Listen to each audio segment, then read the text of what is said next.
hit like, and subscribe. You're watching the Marc Lamont Hill official YouTube channel. Peace, family. This is your brother, Marc Lamont Hill. Welcome to Night School. Every night here on the Marc Lamont Hill official YouTube channel, we hold Night School, where we break down the most interesting topics, the most engaged debates, the most interesting subjects going on in the world today. And tonight is absolutely no different. I'm so happy to see y'all. I am back. Last week we took some time off for some rest and relaxation. We made it back today. Happy to be back. Happy to be talking to you all. Today was a very long day, so I'm not going to be here to extend that much further. I did the Joe Budden podcast today. Make sure you check the episode out. The episode is actually already out, so make sure you check that out. But in addition to doing the Joe Budden podcast, it's just been a long day of talking and et cetera. And so I am exhausted, man. And the news that I'm going to cover tonight has not exactly been heartwarming or inspirational, but it does need to get covered. I'm glad to be talking about these things, man. I'm tired. I'm overworked, underpaid, as everybody else is in the world, but I'm happy to be here. And by the end of the summer, maybe even the next week or so, I'll be announcing some changes, all good stuff, growth, expansion, movement, things that will make us better, but also will allow us to be even more nimble and flexible in how we move. But some cool stuff happening down the pike for the channel and for me. Again, I'm very excited to be here with you all. Get right to it because your boy is tired, and also because y'all been waiting. Y'all been waiting for a long time for this information. Let's get to it. The first thing that I want to talk about is something that honestly has my heart crushed and deep frustration in my spirit. An Israeli airstrike in Gaza City late Sunday killed 7 people. Of those 7 people, 5 of them were from Al Jazeera, including well-known correspondent Anas Al-Sharif. Israeli military officials say that Al-Sharif was leading a Hamas cell, a claim that he and the network had denied for months. Al Jazeera says their crew was in a clearly marked press tent. I want to say that again, a clearly marked press tent near Al-Shifa Hospital, and the missile hit. Now, if you remember the press, if you're a press group, then you know what it means to be struck in this area, in this territory. And that's why press groups and the United Nations blasted the attack as a grave breach of international law. The Committee to Protect Journalists, says that 186 reporters have been killed since the war began. Most of them Palestinian, almost all of them Palestinian. Al-Sharif's last post warned Gaza's voices were being silenced. He leaves behind a wife. He leaves behind 2 young children. He leaves behind a legacy. Sharif is one of many journalists in Gaza who have been killed. I work for Al Jazeera. I'm saying that first as a measure of full disclosure, but also because I want to talk about what it means for our entire Gaza staff to be killed. And that's right, you heard me correct. Every single member of Al Jazeera's Gaza press team, the people that are in the Gaza Strip reporting, every single one of them has passed away. Every single one of them has died. Every single one of them has been killed. Gotta use that language. You know, too often we shield the public, the global community, from the realities of the situation. These people didn't die. I don't care what the Associated Press tells you. I don't care what the New York Times tells you. These people didn't just die. They were killed. I want to read to you all something from Anas's final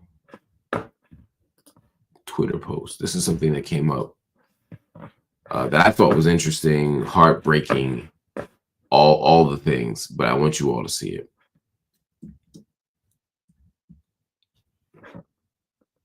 This is a post that he left.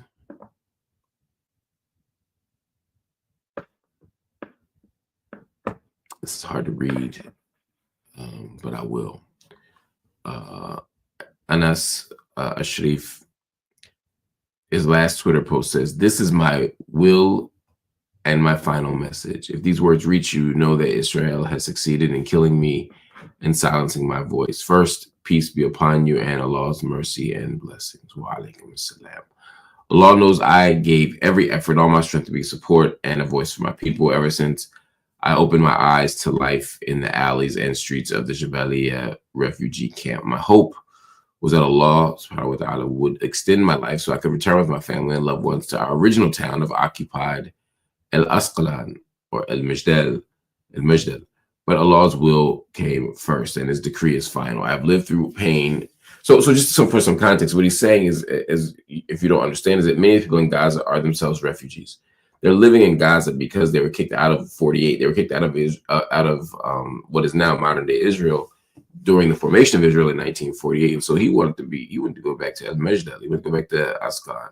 He didn't want to be, or Ashkelon, I guess. He did not want to be there, right? That was the hope, to get their land back. The idea of being a Palestinian refugee is not the idea that some people live in this camp or that camp. It's that they all are refugees. They've all been displaced and dislocated. Anyway, he said Allah's will came first and his decree is final. I have lived through pain in all its details, tasted suffering and loss many times, yet I never once hesitated to convey the truth as it is without distortion or falsification. This is what it means to be a reporter. This is what it means to be a journalist. I'm not going to read everything. But you see him giving his will. He said, I entrust you with Palestine, the jewel in the crown of the Muslim world, the heartbeat of every free person in this world. I entrust you with its people, with its wronged and innocent children who never had the time to dream or live in safety and peace. Their pure bodies were crushed under thousands of tons of Israeli bombs and missiles, torn apart and scattered across the walls. He encourages us to speak out. He goes through his entire family. And he finishes with, "Oh Allah, accept me among the martyrs, forgive my past and future sins, and make my blood a light that illuminates the path of freedom for my people and my family. Forgive me if I have fallen short, and pray for me with mercy, for I kept my promise and never changed or betrayed it. Do not forgive Gaza, and do not forgive me in your sincere prayers for forgiveness and acceptance." So this is our dear brother.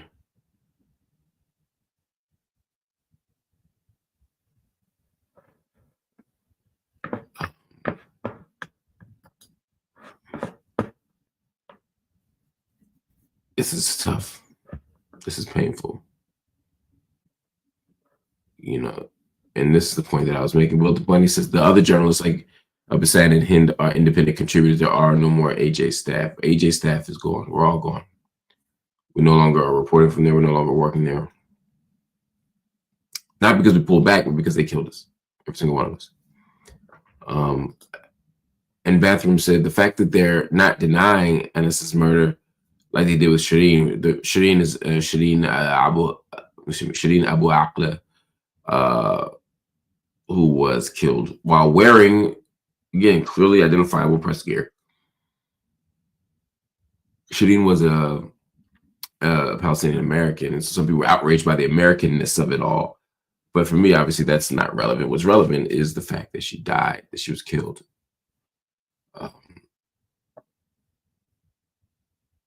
they're not denying Anas's murder like they did with Shadi and just immediately justifying it by saying he's Hamas is indicative. They're embracing the label of genociders. You know, this idea that he was a member of Hamas has become a kind of, I mean, it's a lazy kind of defense by Israel at this point where they just, oh, he's Hamas. Everybody can't be Hamas. Every reporter that has been killed, they say is Hamas or they weren't killed. Or that it was incidental contact. At some point, the global community has understood that that's all BS, that none of this is true. That Israel has killed some of the most vulnerable people in the world in terms of Palestinian. I mean, think about the Palestinian children on incubators. Think about the people in those hospitals. Think about the elderly. But they're also trampling upon the very idea of democracy by destroying any possibility of a free press. So I speak to you as a human being. I speak to you as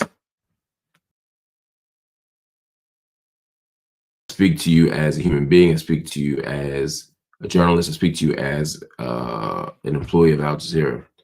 This is a problem. This is not a problem. This is a crisis.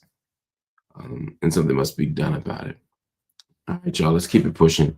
We got a couple more stories that I want to get to that I think are super important. One in particular, I think, speaks again to the crisis level that this moment is not producing, but is reflecting. I'll be more specific. I don't want to make this sound too nebulous. Texas AG Ken Paxton wants Beto O'Rourke locked up, claiming that he defied a court order banning the raising of money for Democratic lawmakers who fled the state to block the GOP redistricting project. Paxton says Beto kept fundraising through Act Blue anyway.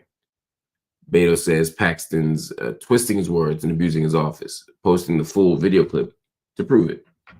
Along with jail time, Paxton wants him fined $500 and held in contempt of court. The idea here, ultimately, is that Texas, the state level lawmakers, not in the U.S. Congress, but the state level lawmakers are engaged in a redistricting plan that will reduce the amount or the level of representation that Democrats have, the amount of Democratic strongholds there are, and ultimately will lead to Republican growth and expansion, not just at the state level, but at the national level. This is all connected.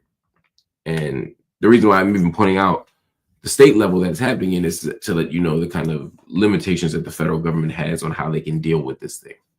Anyway, we'll keep watching it, but please, what's happening with the redistricting plans in Texas is no joke, and it speaks to the idea that they're getting nervous. They're getting scared. They know the days of it being a permanent, unflippable red state are, those days are gone. That's all I'm gonna say. Anyway, before we go, I want to talk to you all about one more story, and that is about the great Danielle Spencer. You know her best as D. Thomas from the 70s sitcom What's Happening. Sadly, Dr. D has passed away. She died at the age of 60 after a long battle with cancer. That's according to CBS 6 and Forbes.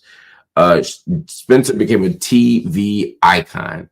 She did it at a young age. She was only 11 years old when she made history as the first Black girl to star regularly on a network show.